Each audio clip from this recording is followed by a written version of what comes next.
శ్రీ గురుభ్యో నమః. హరి ఓం. ఆత్మస్వరూప బంధుగణ, ఇప్పుడు మనం భగవద్గీతలో 3వ అధ్యాయం అయినటువంటి కర్మయోగం చూస్తున్నాం. కర్మయోగములో ముఖ్యమైన ఘట్టం ముందే చెప్పాను. 8వ శ్లోకము నుండి 20వ శ్లోకం వరకు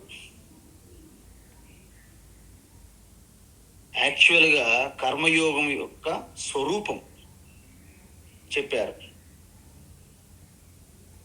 అంటే 8వ శ్లోకం 2వ లైన్ నుండి శరీరి యాత్రాపిచతే న ప్రసిద్ధ్యేద కర్మణః న ప్రసిద్ధ్యేత్ అకర్మణః.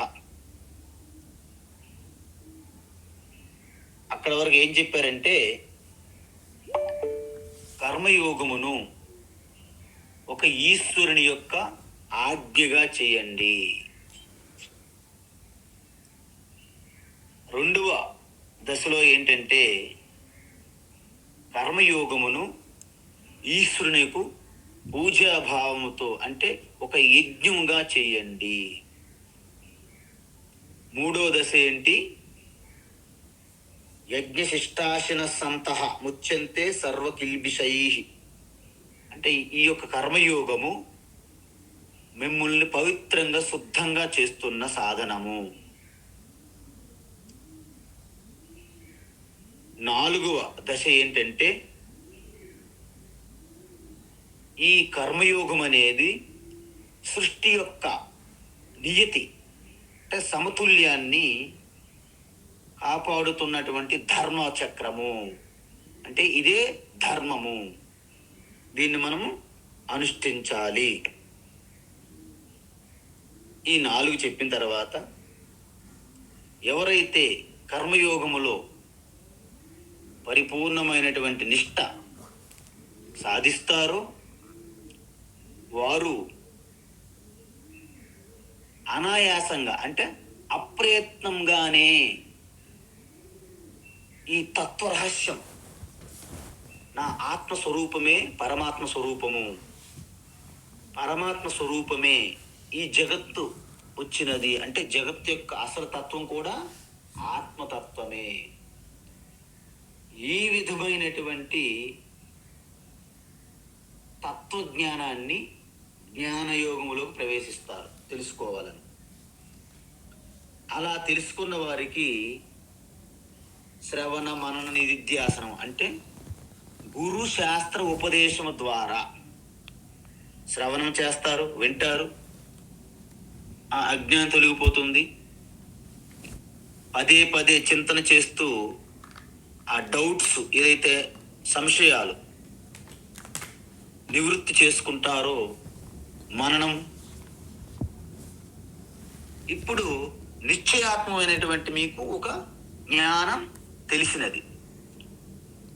ఆ నిశ్చయాత్మైనటువంటి ఆ యొక్క తత్వములో నిరంతరము స్మరణతో ఉండడం నిధిధ్యాసనము. ఇవి చేసిన తర్వాత మీ స్వరూపంలో నిలిచి ఉంటారు. మీ ద్వారా పలాయని కార్యక్రమం జరగాలని రూలు లేదు, కానీ కార్యక్రమాలు జరుగుతూనే ఉంటాయి. దానిని లీల అంటారు. అలాంటి వారికి ఎటువంటి తప్పనిసరి చేయాల్సిన కర్తవ్య కర్మలు ఉండవు అని చెప్పారు. వెంటనే అర్జునుడు, అయితే నేను జ్ఞానినే కదా, మరి నాకు ఏం కర్తవ్య కర్మ చేయాల్సిన రూల్ లేదు కదా అని తప్పించుకోవడానికి ప్రయత్నిస్తున్నట్లు కనిపించింది కృష్ణ భగవానికి. అందుకు అర్జున, ఇప్పుడు ఆత్మతత్వములో ఉన్న జ్ఞానులు కూడా వారి కోసం కర్తవ్య కర్మలు చేయకపోయినా లోకము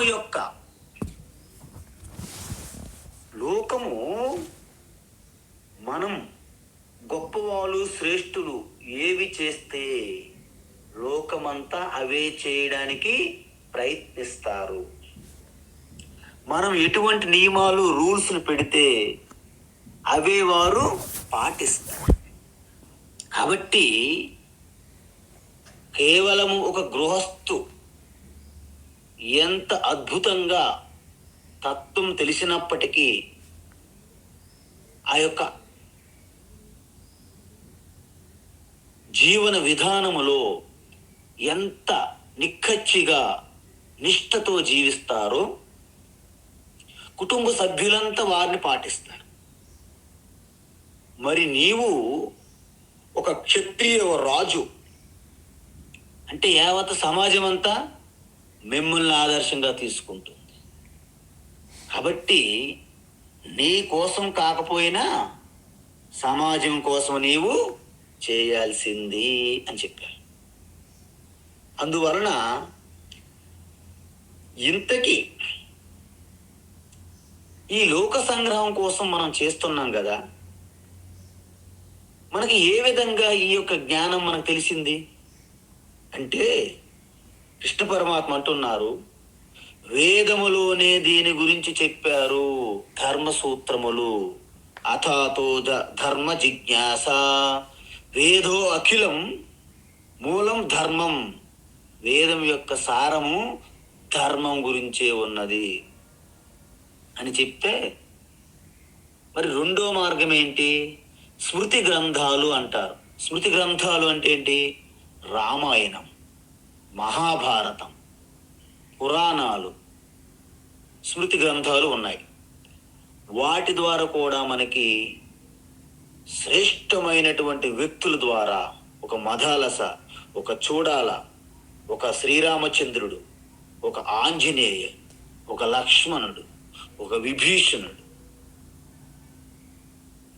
ఒక సీతాదేవి, కృష్ణ పరమాత్మ, అర్జునుడు, ఇలా ఎంతోమంది ఉంటారు.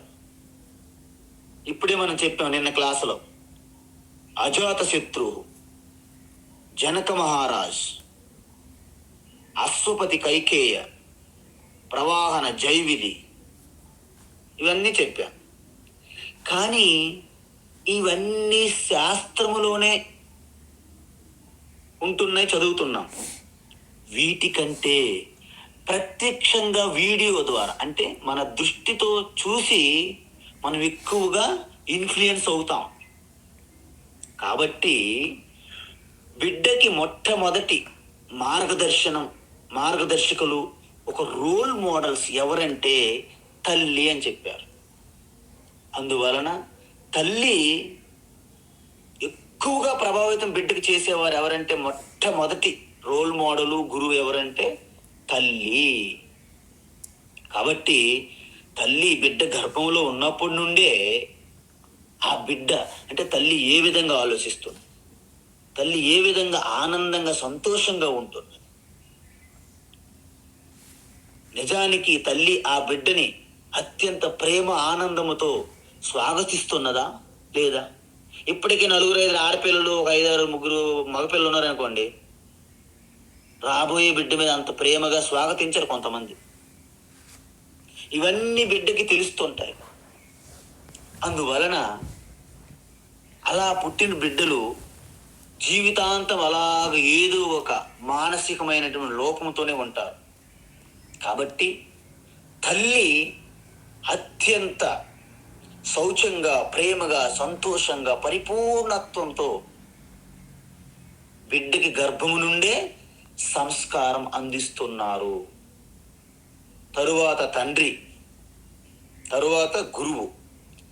అందుకే తండ్రి, గురువు ఎవరైతే టీచర్స్ ఉంటారో వాళ్ళు పిల్లలని వారి జీవితంలో నడవడిక చూపెడుతూ పిల్లలకి ప్రేమతో, ఆప్యాయతతో ఆలింగనం చేసుకోవాలి. కానీ ఇప్పుడు మన స్కూళ్ళలో ఐక్యూ పవర్ అని, గ్రేడ్లు, మార్కులని వాళ్ళ మధ్య పోటీ పెట్టి వారి మధ్య ఉన్నటువంటి ప్రేమ, ఆ యొక్క కలుపుగోట్టుతనాన్ని విఘాతం చేస్తున్నారు పోటీ పెట్టి. ఆ టీచర్లు కూడాను అత్యంత క్రూరంగా ప్రవర్తిస్తున్నారు.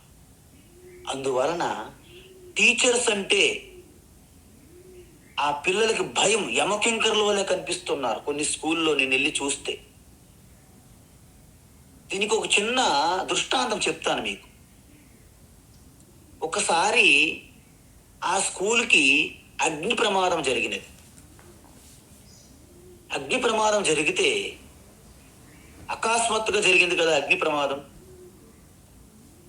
అందరూ తమ తమ పుస్తకాలు పట్టుకొని, తర్వాత టీచర్స్ కూడాను పరుగులు తీశారు బయటికి. అందరూ వెళ్ళిపోయారు. పిల్లలందరూ ఎగిరి గంతులు వేస్తున్నారు. ఎందుకు?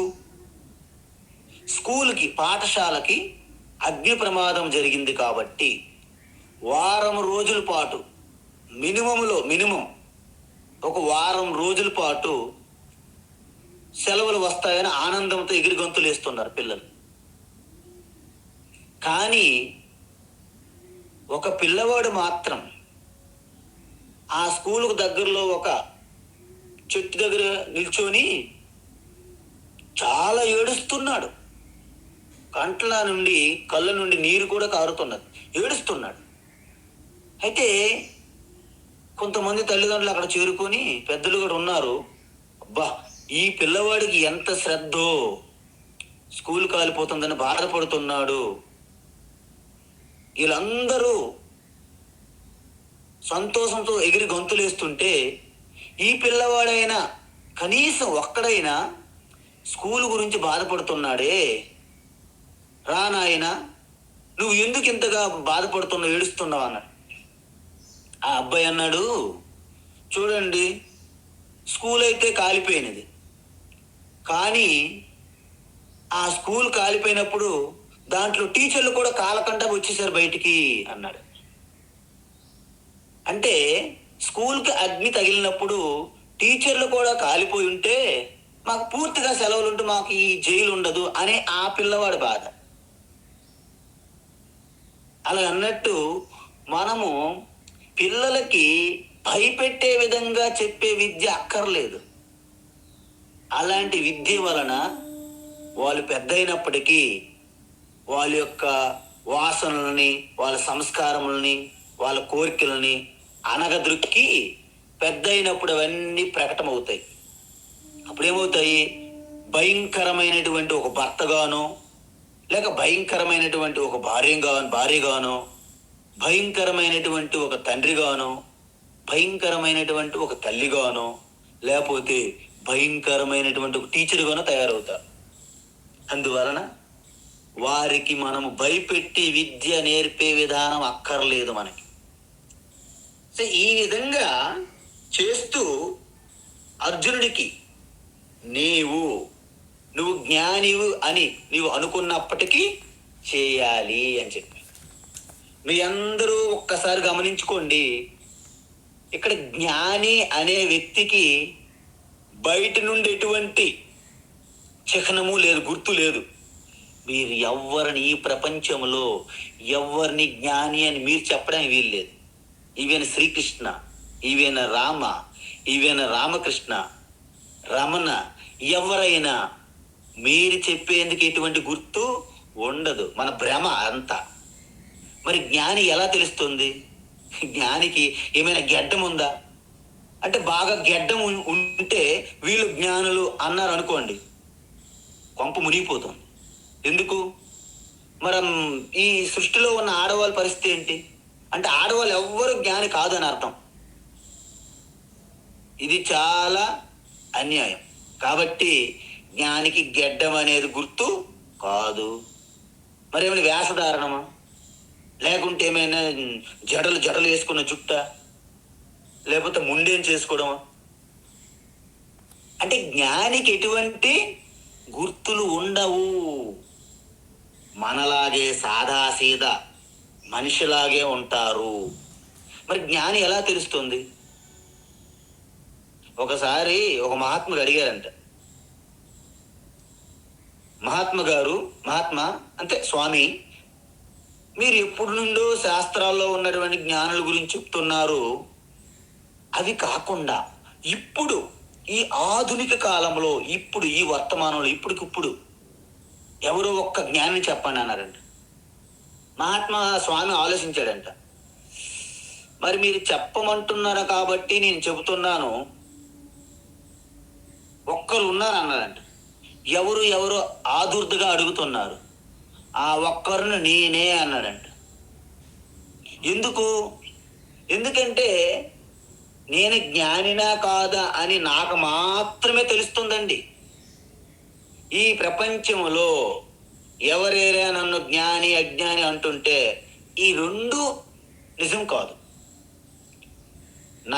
నాకు జ్ఞానం తెలుసా జ్ఞానినా కాదా అనేది మీకు మాత్రమే తెలుస్తుంది.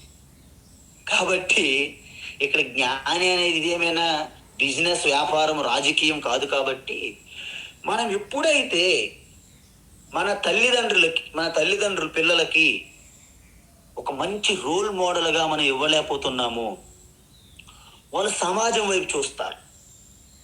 సమాజంలో పాలకులు, ఒక స్పోర్ట్స్ స్టార్లు, క్రీడాకారులు, ఒక సినిమా స్టార్లను చూస్తారు.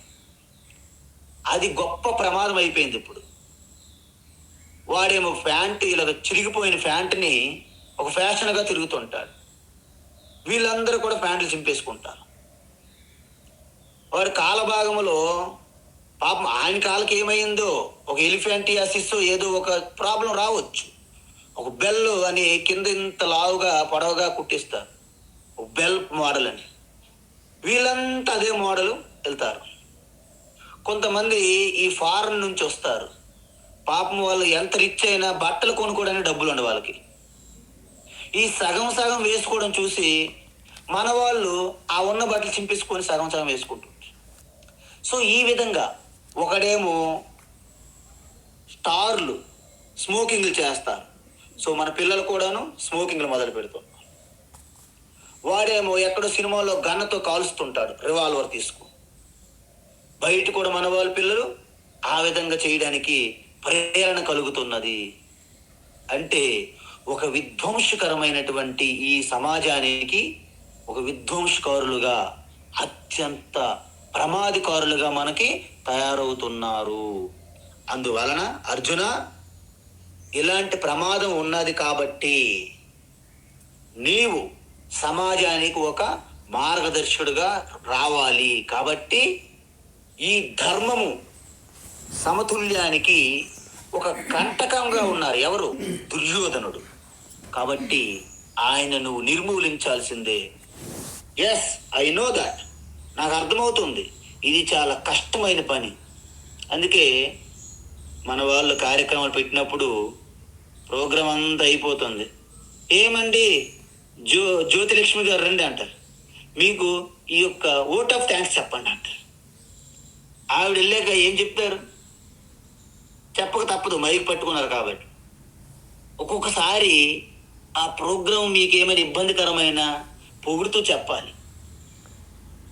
ఎందుకంటే ఆ పరిస్థితి అలాంటిది. కొంతమంది అంటారు ఇట్స్ ఏ థ్యాంక్లెస్ జాబ్ అంటారు.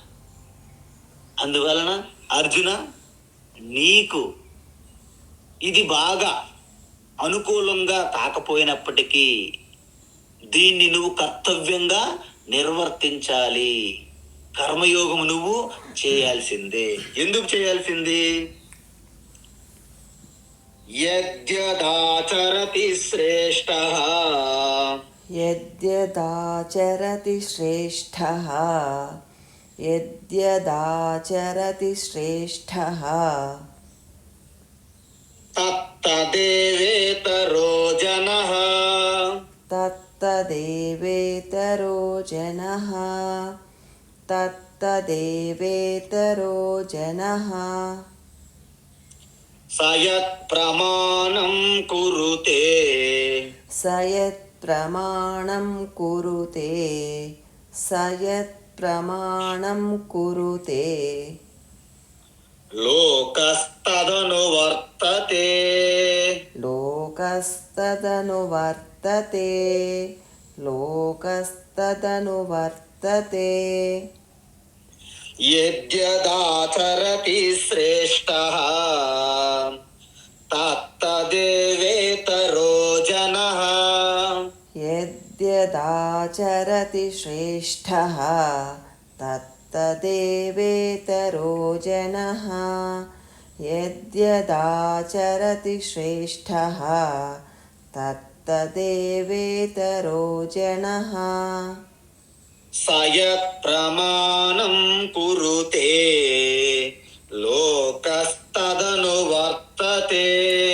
సయత్ప్రమాణం కురుతే లోకస్తదనువర్తతే. సయత్ప్రమాణం కురుతే లోకస్తదనువర్తతే. ఉత్తమం. అయితే మీ అందరూ గమనించాలి, మనకు ఒక అపోహ ఉంటుంది. అమ్మో మేము గృహస్థులము, మాకు ఈ జ్ఞానం ఎక్కడవుతుంది? ఈ జన్మలో ఏదో కొంత భక్తో కర్మయోగము సేవ చేసుకుంటూ మళ్ళీ జన్మలో మనం మోక్షం పొందొచ్చు, ఇప్పుడు గాబరేంటి అని పొరపాటు పడుతుంటారు.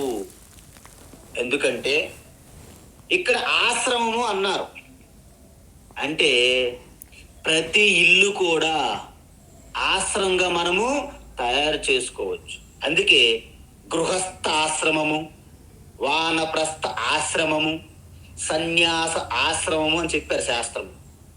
అందువలన ఎవరైతే ఎటువంటి రాగద్వేషాలు లేకుండా అంటే నివృత్త రాగస్య గృహం తపోవనం అన్నారు శాస్త్రములు. శాస్త్రములు ఏం చెప్పారు? నివృత్త రాగస్య గృహం తపోవనం భవేత్ అంటే ఏంటి? ఎవరైతే మీ ఇంటి కార్యక్రమాలు కార్యాలన్నీ చేస్తున్నప్పటికీ దేనికి అంటుకోకుండా, దేనికి తగులుకోకుండా, అనాసక్తితో మీకు ఇచ్చినటువంటి కర్తవ్యములను నిర్వర్తిస్తూ ఈశ్వరార్పణంగా ఎవరైతే కర్మలు చేస్తే ఆ వచ్చే ఫలితం ఏదైతే ఉందో అది ప్రసాదంగా తీసుకుంటారు. కాబట్టి ఆ ఇల్లు ఏమవుతుంది? వారికి తపోవనము, ఆశ్రమంగా మారుతుంది. అందువలన మేము ఆశ్రమం వెళ్తే తప్ప మాకు జరగదు అనే భ్రమ అక్కరలేదు అని చెప్పారు. అందువలన మన యొక్క రోల్ మోడల్, మన మార్గదర్శకులు ఎలా ఉండాలంటే శాస్త్రములు చెప్పారు. బృహదారణ్యక ఉపనిషత్తుల్లో మనం బయట ఏ అమ్మని గాని ఏ ఆడపిల్లను గాని మగపిల్లని చూసేటప్పుడు మాతృవత్ పరధారాంచ పరద్రవ్యాన్ని లోష్టం చ పశ్యేత్ అన్నారు. అంటే ఏంటి? మన తల్లి, మన చెల్లి, మన అక్క, మన భార్య కాకుండా బయట ఏ స్త్రీ కనిపించినా మనకు తల్లిలాగా చూడాలి అని చెప్పారు. కేవలం మాతృవత్. అదేవిధంగా మన ద్రవ్యాలంటే మన యొక్క వస్తువులు, మన సంపద, మనకు సంబంధించినది కాకుండా ఇతరులది ఎవరైనా చూసేటప్పుడు లోష్టం లోష్టం అంటే మట్టితో సమానం మీకు. అందుకే పరుల సొమ్ము పాము వంటిదని చిన్నప్పుడు చదువుకున్నాం మనం. ఈ విధంగా ఎప్పుడైతే ఈ విధంగా మీరు ఉండేటప్పుడు ఇక మీకు ఎవ్వరికి పోలీస్ స్టేషన్లు, కోర్టులు ఏం అక్కర్లేదు. అందువలన ఈ విధంగా తెలుసుకోవడానికి మనకి ఎవరు కావాలి? మన కళ్ళ ముందు తిరుగుతున్నటువంటి ఒక గొప్ప శిష్టాచారం అంటే శ్రేష్ఠ పురుషులు మనకి కావాలి. శ్రేష్ఠ పురుషులే కాదండి, శ్రేష్టమైనటువంటి వ్యక్తులు కావాలి. అవి మహిళలు అవని, మగవారు అవని. కాబట్టి ఏమంటున్నారంటే ఇక్కడ యత్ యత్ శ్రేష్ఠ అంటే యత్ శ్రేష్ఠ అంటే శ్రేష్ఠ పురుషులు ఏమేమి ఎప్పుడెప్పుడు ఎక్కడెక్కడ ఆచరతి చేస్తారో తత్ అంటే దానినే, అట్టి దానినే ఇతర జన ఆచరతి. చూసారా? ఇప్పుడే చెప్పాను మీకు గొప్ప వాళ్ళు. అందుకే ఈ గొప్ప శ్రేష్టమైనటువంటి వ్యక్తులు మనకిప్పుడు లేకపోవడం వలన సమాజాన్ని తప్పుదోవ పట్టించే ఈ పొలిటీషియన్లు కానీ, రాజకీయ నాయకులుగా ఉన్నటువంటి ఎవరైనా సరే మార్గదర్శులుగా ఉంటే మంచిది. కానీ ఎక్కువ మంది సమాజాన్ని స్వార్థంగా తన స్వార్థం కోసము తామసిక కర్మలు చేస్తున్నటువంటి రాజకీయ నాయకులు ఉన్నారు ఈ సమాజంలో. అదేవిధంగా ఈ పోటీ స్వార్థం వలన సినిమా వాళ్ళు, క్రీడాకారులు అందరూ కూడాను అనేకమైనటువంటి తప్పిదాలు, నేరాలు, ఘోరాలు చేస్తున్నారు. మీ అందరూ చూస్తున్నారు ఈ మధ్య సమాజంలో. అలాంటి వాళ్ళు ఈ భావితరం పిల్లలకి మార్గదర్శనం అయితే మనం ఎక్కడికి వెళ్ళిపోతాం చూడండి. మనమే ఆఫ్ఘనిస్తాన్, బంగ్లాదేశ్ వస్తుంది. అందుకే బంగ్లాదేశ్లో ఈ మధ్య జరుగుతున్న పరిస్థితి చూస్తే దానికి కారణం ఎవరైనా అవ్వచ్చు. కానీ ఆ ముందుటి జనరేషన్ తరంలో వచ్చినటువంటి పెద్దవాళ్ళు ఎవరైతే ఉన్నారో వాళ్ళే ఇప్పుడు తరంకి కారణం కదా. అందుకే ఈ మధ్య కాలంలో మొన్న యోగి ఆదిత్యనాథ్ అంటే ఉత్తరప్రదేశ్ ముఖ్యమంత్రి, యశస్వి ముఖ్యమంత్రి ఒక మాట చెప్పారు, నాకు అది నచ్చింది. వసుదైవ కుటుంబకం అని చదవడమే కాదు, మీరు దాన్ని పాటించి కేవలము భాష, ప్రాంతము, కులము ఇలాంటి విడిచిపెట్టండి దయచేసి. సనాతన ధర్మం, హిందువులు ప్రపంచంలో ఏ మూలున్నా మన కుటుంబము, మన పరివారంగా భావించండి. బాటేగేతో కాటేంగే, ఏక్ రహెంగేతో నేక్ రహెంగే అన్నారు ఆయన. యోగి ఆదిత్యనాథ్ ఏమన్నారు? బాటేంగేతో కాటేంగే, ఏక్ రహెంగేతో నేక్ రహెంగే అన్నారు. అంటే దాని అర్థం కొంతమందికి తెలియకపోవచ్చు, చెప్తా. బాటేంగేతో కాటేంగే, మనల్ని బ్రిటిష్ వారు ఎలా పరిపాలించారు? ఆ రాజుకి ఈ రాజుకి తగులు పెడుతూ, వారిని వీరిని విడదీస్తూ, విభజించు పాలించు, ఆ మోడల్, ఆ సూత్రం వాళ్ళది. వాళ్ళొచ్చి మన దగ్గర ఏదైతే విభజించు పాలించు అనే బీజం వేసి వెళ్ళారో దాన్ని మనం సక్సెస్ఫుల్గా మనం కొనసాగిస్తున్నాం. అందువలన ఇప్పుడు ఆ మంత్రి పదవుల్లో మన వాళ్ళు కులములు లేరు, వీళ్ళు లేరు, వాళ్ళు లేరు అని మనము తెగ బాధపడిపోతున్నాం. కానీ మన అందరం హిందువులము. ఎవరికైతే కర్మయోగము చేసి ఈ గొప్ప లక్షణాలు, గుణములు కలిగి ఉంటారో వాళ్ళందరినీ బ్రాహ్మణులు అని మన శాస్త్రంలో చెప్పారు. అందుకే బ్రాహ్మణం అనేది వర్ణము, క్షత్రియ వర్ణము, వైశ్య వర్ణము, శూద్ర వర్ణం, ఈ 4 ప్రధాన వర్ణములు. అంటే ముఖ్యంగా వారి యొక్క గుణములు, వారు చేసిన కర్మల ఆధారంగా వచ్చాయని భగవద్గీతలు చెప్తారు. తర్వాత శ్లోకాలు 4వ అధ్యాయంలో సాక్షాత్ శ్రీకృష్ణ పరమాత్మ చెప్పారు. ఇది నేను చెప్పడం కాదు. కాబట్టి ప్రతి వ్యక్తి, ఈ భూమి మీద పుట్టిన ప్రతి ఒక్కరూ బ్రాహ్మణత్వాన్ని పొందాలి. అంటే ఏంటి? కర్మయోగం నిష్ట కలిగిన వారందరూ బ్రాహ్మణులే. అందువలన మన ఈ గీతా అధ్యయనములో ఉదయాన్నే మీరింత తపస్సంపన్నులుగా శ్రద్ధాభక్తితో మీరు గీత అధ్యయనం చేస్తున్నారు. చెప్తున్నవారు, వింటున్నవారు మనందరము బ్రాహ్మణులము. బ్రాహ్మణం అంటే ఏంటి? అత్యంత నామరూపములపైన విరక్తి, ఆత్మస్వరూపమైన నిష్ఠ, జగత్ కళ్యాణం కోసం తపించే ప్రతి ఒక్కరూ బ్రాహ్మణులు. ఇది తెలుసుకోవాలి మనం. అందువలన ఎందుకు? ఎవరైతే శ్రేష్ఠులు ఆచరిస్తారో, ఏమి చేస్తారో ఇతరులందరూ అదే చేస్తారు. యత్ ప్రమాణం కురితే, వాళ్ళు ఎటువంటి నియమాలు, నిబంధనలు స్థాపిస్తారో వాళ్ళు అనుసరిస్తూ దాన్ని మిగతా వారందరూ పాటిస్తారు అని చెప్పారు. అయితే మనం ఏం చేస్తున్నాము? దూర్వాసుడు, విశ్వామిత్రుడు ఇలా తీసుకొని ఎవరైనా కోప్పడితే చాలు, ఏంటంటే దూర్వాసుడులా కోప్పడుతున్నాడు, ఎవరైనా ఏం చేసి సరే. విశ్వామిత్రుడు వెనక ఏదో ఒక కథ ఎక్కడో విన్నారు మీరు, దాన్ని పట్టుకొని వేలాడుతుంటారు. అద్భుతమైనటువంటి తపస్సు చేసి ఈ లోకానికి ఉద్ధరించినటువంటి ఆ విశ్వామిత్రుడు, దూర్వాసుడు చేసిన గొప్ప కార్యక్రమాలు ఎవరికి గుర్తురావు. అందువలన ఈ విధమైనటువంటి మన దృష్టి ఎప్పుడు ఆ యొక్క చెడు వైపునే వెళ్తుంటది. మంచి వైపు మనం చూడం. అందువలన చెడుని పక్కన పెట్టి మంచిని చూడాలి. విషాన్ని కూడాను తన గొంతులో ఉంచుకొని ఆ చందమామ లాంటి శాంత స్వరూపాన్ని తన నుదుటిపై పెట్టుకున్నటువంటి ఆ శివ స్వరూపాన్ని చూడండి. అది మనకు కావలసిన మార్గదర్శనం. అందువలన సరే అర్జున, ఈ యొక్క శాస్త్రాల్లో ఉన్నవి శిష్టాచారాలు చెప్పాను, ఓకే. ఇప్పుడు నేనే దానికి ఉదాహరణ. ఎందుకు? నాకంటే గొప్పవాడు ఎవరున్నారు? నేను బాలయోగిని, పుట్టినప్పటి నుండే యోగీశ్వరుడుగా వచ్చాను.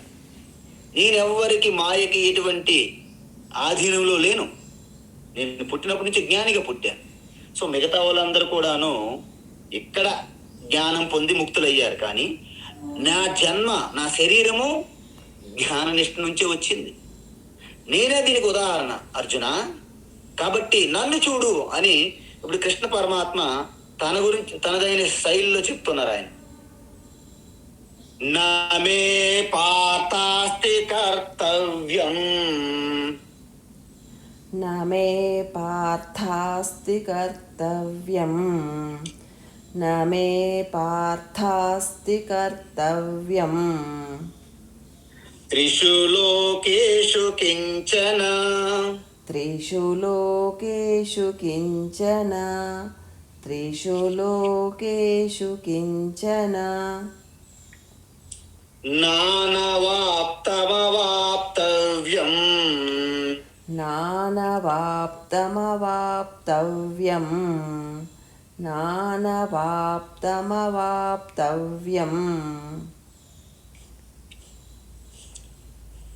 వర్త ఏవ చ కర్మణి, వర్త ఏవ చ కర్మణి, వర్త ఏవ చ కర్మణి, నమే పార్థాస్తి కర్తవ్యం, త్రిషు లోకేషు కించన, నమే పార్థాస్తి కర్తవ్యం, త్రిషు లోకేషు కించన, నమే పార్థాస్తి కర్తవ్యం, త్రిషు లోకేషు కించన, నానవాప్తమవాప్తవ్యం, వర్త ఏవ చ కర్మణి, నానవాప్తమవాప్తవ్యం, వర్త ఏవ చ కర్మణి, నానవాప్తమవాప్తవ్యం, వర్త ఏవ చ కర్మణి. చూడు అర్జున, ఎవరెవరు నువ్వు వెతికి చెప్పాలని పని ఏముందయ్యా? నన్ను నువ్వు ఉదాహరణగా చూడు. నన్ను చూడు. నేను పుట్టాను ఎక్కడ? భయంకరమైన వాతావరణంలో, జైల్లో పుట్టాను. ఎంత కంటకుడుగా, లోక కంటకుడుగా ఉన్నటువంటి ఆ కంసుని యొక్క పాలనలో దుర్భరమైన పరిస్థితి అనుభవిస్తున్న ప్రజలు, ఆ వాతావరణంలో నేను పుట్టాను. పుట్టినప్పుడు వెంటనే జన్మనిచ్చిన తల్లి ఒడి కూడా నాకు లేదు. యశోదమయ్యి ప్రేమతో పెంచారు. పెంచినప్పుడు శ్రీకృష్ణ పరమాత్మ ఒక గోవులు వ్యవసాయం చేస్తున్నటువంటి వారిని అప్పుడు వైశ్యవర్ణము అనేవారు. యశోదమయ్యి నందబాబ. సో అక్కడ శ్రీకృష్ణుడు బాల్యంలో ఏ వర్ణంలో పెరిగారు? వైశ్యవర్ణంలో పెరిగాను. తరువాత కొంత కౌమారం నుండి కొంత యవ్వనంలోకి వచ్చేటప్పుడు ఈ లోక కంటకులు ఎవరైతే ప్రజలకి అత్యంత హానికరంగా, ప్రమాదకరంగా ఉన్నారో వారి భరతం పట్టాలని నా కర్తవ్యంగా నేను నా భుజాలపై వేసుకొని ఆ కంటకులను నేను అంతం చేయాల్సి వచ్చింది. ఎంత కష్టమైన పని, సొంత మేనమామను కూడాను వధించాలంటే. కానీ ధర్మం రహస్యం తెలుసుకున్న నేను ఆ పని చేయగలిగాను. అదేవిధంగా నీలాగా ఈ రాగము మోహములో పడి శోకములో పడితే కంసుని ఎట్లా సంహరించేవాడిని? నన్ను చూడు ఉదాహరణకి. కాబట్టి ఆ సమయంలో నేను ఒక క్షత్రియ ధర్మంగా తీసుకున్నటువంటి ఒక క్షత్రియ వర్ణంలో జీవించాను అర్జున. నా యవ్వనంలో నేను ఎంతో మంది అధర్మపరులను శిక్షించి నేను క్షత్రియ వర్ణంలో జీవించాను. తర్వాత ఇప్పుడు నీకు ఎన్నోసార్లు యుద్ధాల్లోనూ, ఎన్నో యుద్ధాలు ఎందుకు, ఇప్పటికిప్పుడు నేను నీకు ఒక రథ సారథిగా వచ్చానయ్యా. అంటే నీ డ్రైవర్ని నేను. ఈ డ్రైవర్ పోస్ట్ ఎవరు చేస్తారు? ఆ రోజుల్లో శూద్ర వర్ణంలో ఉన్నవారు డ్రైవర్లుగా, సారథులుగా ఉండేవారు. మరి ఇప్పుడు నేను ఏ వర్ణంలో ఉన్నాను అర్జున? అంటే శూద్ర వర్ణంలో ఉన్నాను. నన్ను గమనించు. మరి ఇప్పుడు నీ కర్తవ్యాన్ని విస్మరించి ధర్మాధర్మాల మధ్య వివేకం కోల్పోయి నువ్వు గోల పెడుతున్నప్పుడు నా కాలు పట్టుకొని ప్రాధేయపడ్డావు. ధర్మాధర్మం యొక్క వివేచనం కోల్పోయాను కృష్ణ. నాకు బోధించు, నీ శిష్యుడును అని నువ్వు నన్ను గురువుగా ఎంచుకున్నావా లేదా? అందువలన ఆ వేదముల యొక్క రహస్యాన్ని మళ్ళీ నీకు ఇప్పుడు చెప్తున్నాను. అంటే నేను ఇప్పుడు బ్రాహ్మణ వర్ణంలో ఉన్నానా లేదా చెప్పు అర్జున అని అడిగాడు. అంటే ఒక వ్యక్తి 4 వర్ణములలో జీవించవచ్చునా లేదా అని మనకు సందేహం. దీనికి సాక్షాత్ జీవించి చూపెట్టారు మన ముందు శ్రీకృష్ణ. అదేవిధంగా శ్రీకృష్ణుడు చిన్నప్పుడు బాల్యములు ఉండేటప్పుడు సాందీప ముని దగ్గరికి వెళ్ళి కుచేలుడు వాళ్ళందరితో కలిసి గురుకులంలో విద్యాభ్యాసం చేశారు. అంటే గురుకుల ఒక నిర్మాణాత్మకంగా రూపుదిద్దాలని శ్రీకృష్ణుడి యొక్క శ్రేష్ఠ పురుషుడి యొక్క కర్తవ్యం అది. ఆ తర్వాత గృహస్థులుగా ఉన్నారు. చూడండి, శ్రీకృష్ణ సాక్షాత్తు మహాయోగీశ్వరుడు, రాజులని మార్చగల శక్తి సామర్థ్యాలు ఉన్న వ్యక్తి. ఎలాగైతే మన చెస్ బోర్డులో భటులని, మనము గుర్రాలని, ఏనుగులని ఎలాగైతే పట్ ఫట్ ఫట్ కొడతామో అలాంటి కింగ్ మేకర్ శ్రీకృష్ణ. కానీ సుధామ అంటే కుచేలుడు వచ్చినప్పుడు వస్తే వచ్చాడు బేద బాబనయ్య, వీనెందుకు సేవలు చేయాలి, ఓకే వస్తే భోజనం పెడతాం, నీరిస్తాం అన్నీ అయిపోయినాయి. కానీ అలా చేయలేదు. ఎదురుగా వెళ్ళి ఆలింగనం చేసుకొని కాళ్ళు కడిగి ఆ నీరు తన శిరస్సుపై వేసుకొని అత్యంత ప్రేమ ఆప్యాయతతో హృదయానికి హత్తుకున్నటువంటి శ్రీకృష్ణ పరమాత్మ అది అతిథి దేవోభవ ఎలా చెయ్యాలని మనకి తెలియజేస్తున్నారు. ఆ తరువాత తనకి ఎటువంటి సంబంధం లేకుండా యావత్తు భారత వర్షం అంతా కూడాను ఒక పరివ్రాజకు పరమహంస సన్యాసి వలె దేనికి అంటుకోకుండా, దేనికి తగులుకోకుండా లోక కళ్యాణార్థమై ఆయన చేసినటువంటి ఆ యొక్క నివృత్తి ప్రవృత్తి కలిపి ఉన్నటువంటి ఆ జీవనమే శ్రీకృష్ణ లీలలు.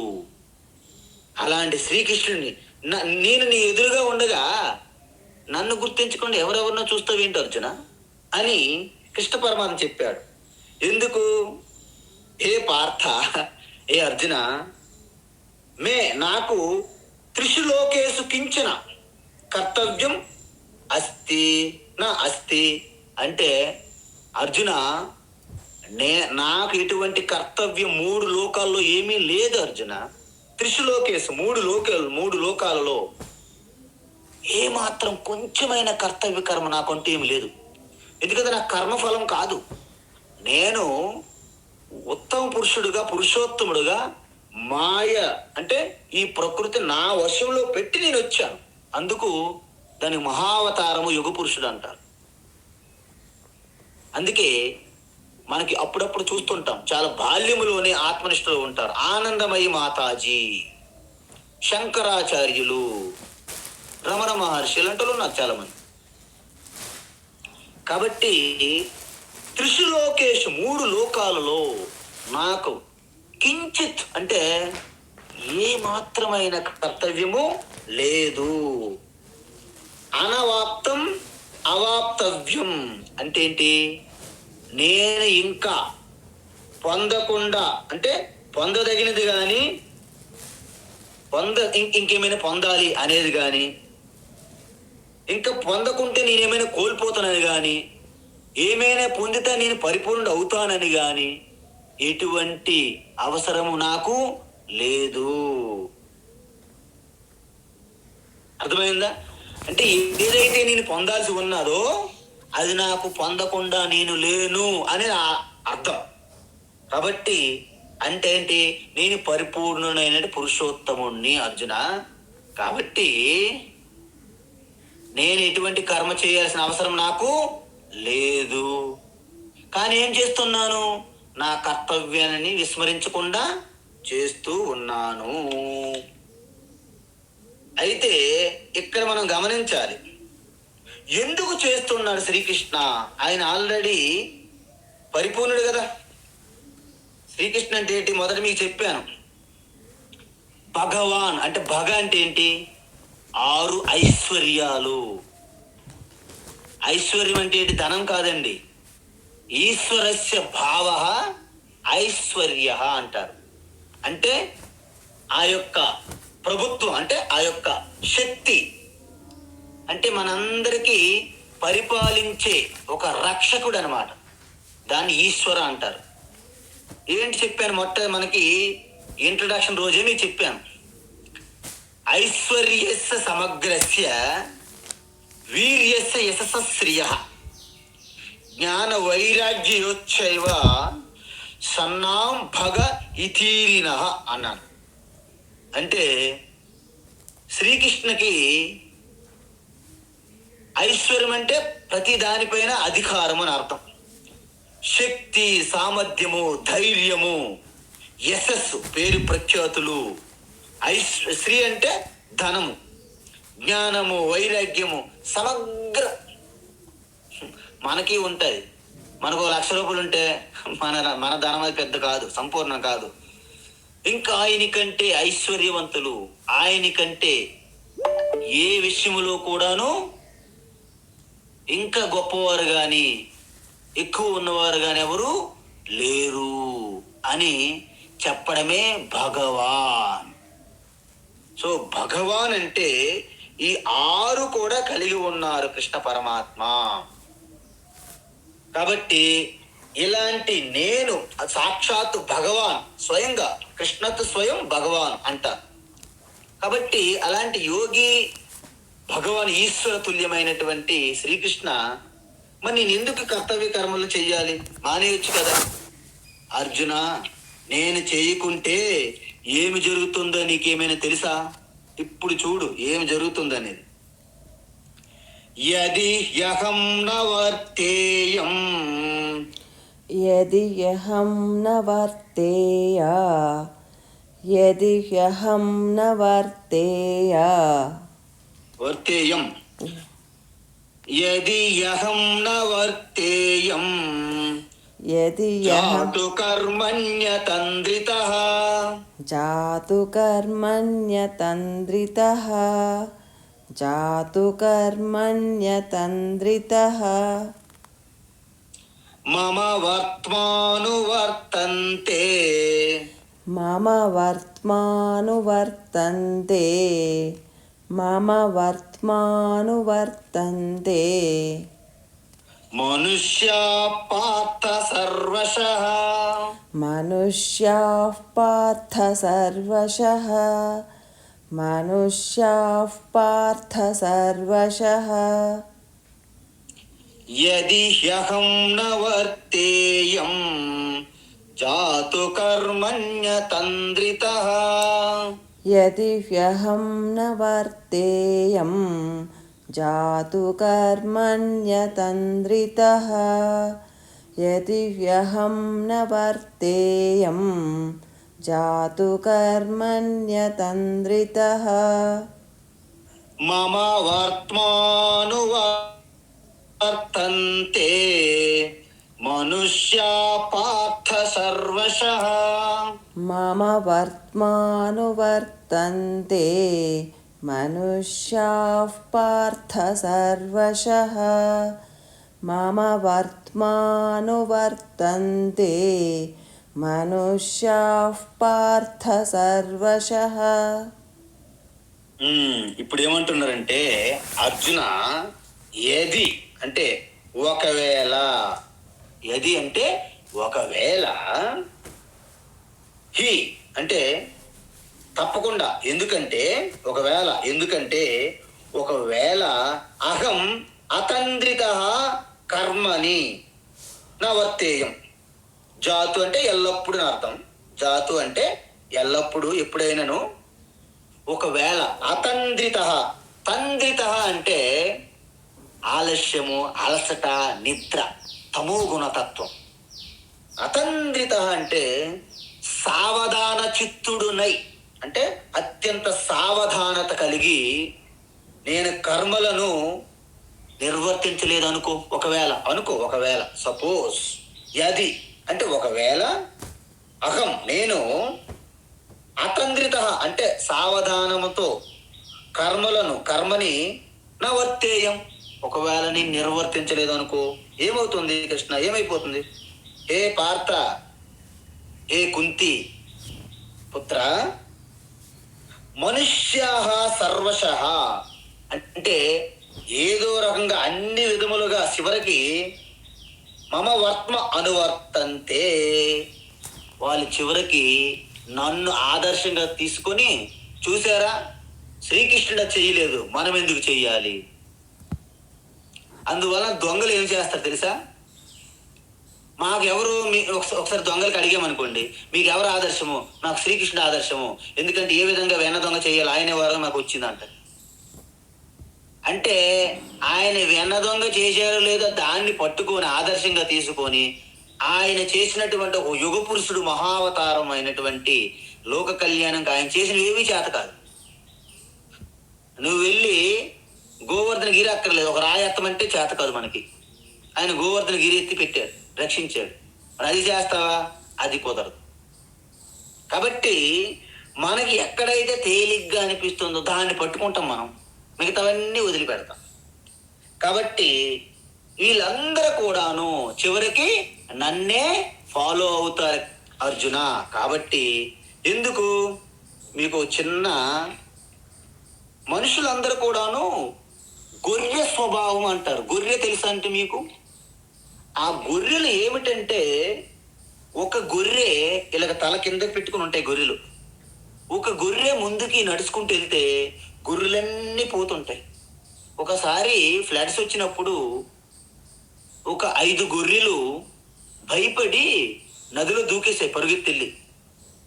వాటితో పాటు మరొక 20 గొర్రెలు పాటు వెళ్ళి ఆ నదిలో దూకేసాయి. ఎందుకు? గొర్రెలు ముందెళ్ళి పడ్డాయి కాబట్టి. అదేవిధంగా ఒకసారి ఒక రైలు యాక్సిడెంట్లో కూడా అలాగే జరిగింది. కొన్ని గొర్రెలు వెళ్ళి ట్రాక్ మీద పడిపోతే మరిన్ని గొర్రెలు పరుగెత్తుకుంటూ వెళ్ళి ఆ ట్రాక్ కింద పడ్డాయి. అంటే ఈ గొర్రె స్వభావము అంధ అనుకరణ అంటారు దీన్ని. ఒక పండితుడు రామేశ్వరం వెళ్ళాడు. మీ అందరికీ తెలుసు, సాక్షాత్ శ్రీరామచంద్ర లక్ష్మణ సమేతంగా అక్కడ శివలింగాన్ని స్థాపించారు. కాబట్టి రామేశ్వరం అంటారు కదా. అయితే ఆయన వచ్చి ఒక పెద్ద రాగి పాత్ర తెచ్చాడు. ఒక చిన్న, అంటే పెద్దది కాదు, రాగి కలశం తెచ్చి అక్కడ ఒడ్డు మీద పెట్టి రేవులో సముద్రంలో దిగుతున్నాడు. దిగిన వారు వెంటనే రారు కదా.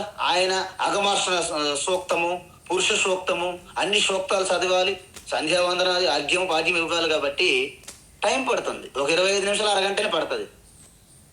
ఆయనకు సందేహం కలిగినది. ఈలోగా ఈ రాగి పాత్ర ఎవరైనా తీసుకుపోతే కాదు, కుదరదు అని ఒక గోతి తీశాడు. గొయ్యి అక్కడ ఆ తీరంలో తీసి రాగి చెంపు పెట్టి కప్పాడు. కొంచెం ఎత్తుగా ఉంటే ఎవరికైనా డౌట్ వచ్చి దాన్ని త్రవి తీసి పాత్ర దొంగిలించవచ్చు కదా. అలా కాదు. అప్పుడు ఏం చేశారంటే ఆయన ఒక ఇసుకతో, దాన్ని సైకత లింగము అంటారు, ఇసుకతో ఒక శివలింగాన్ని తయారు చేసి దాని మీద లింగం పెట్టి స్నానము దిగారన్నమాట ఆయన. రామేశ్వరంలో. ఇంకొక వ్యక్తి వచ్చాడు, చూశాడు. ఒక వ్యక్తి స్నానం చేస్తున్నారు, ఎదురుగా ఒక శివలింగం ఉంది.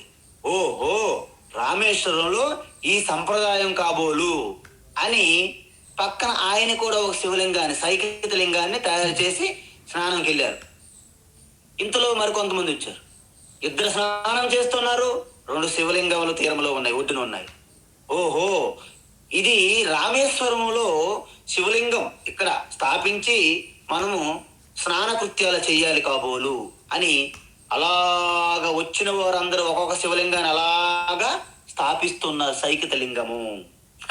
ఆయన వచ్చారు, చూశారు. చూసేసరికి ఆ తీరమంతా శివలింగములు ఉన్నాయి. ఇంతకీ ఏ శివలింగము నాది అని ఆయనకు అర్థం కావట్లేదు.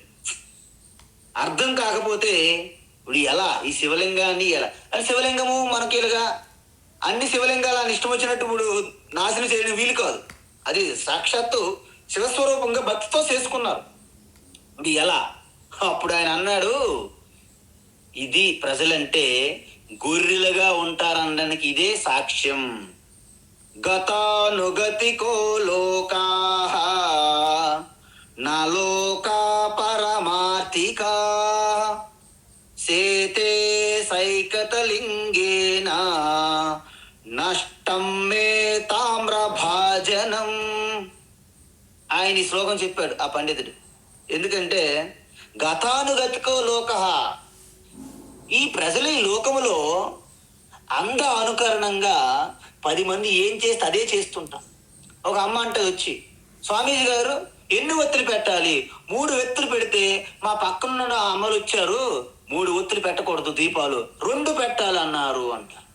ఈ అమ్మగారికి ఇప్పుడు సందేహం, 2 3 ఒకటే, లేకపోతే పూర్తి పెట్టకూడదా ఏంటి అనేక సందేహాలు వస్తాయి. మరి అందువలన గతానుగతికో లోక, అందరూ అంధ అనుకరణతో బుద్ధికి లాకర్లు తాళాలు వేసుకుంటూ అలాగ చూసుకొని 10 మంది ఏం చేస్తే మనము చేసేస్తున్నాము.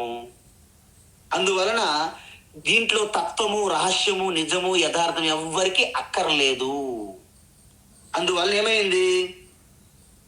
సేతే సైకత లింగేన, రామశేతు అంటే రామేశ్వరం దగ్గర ఆ యొక్క తీరములు, సముద్ర తీరములో నా యొక్క తామ్రం అనేది కోల్పోయాను.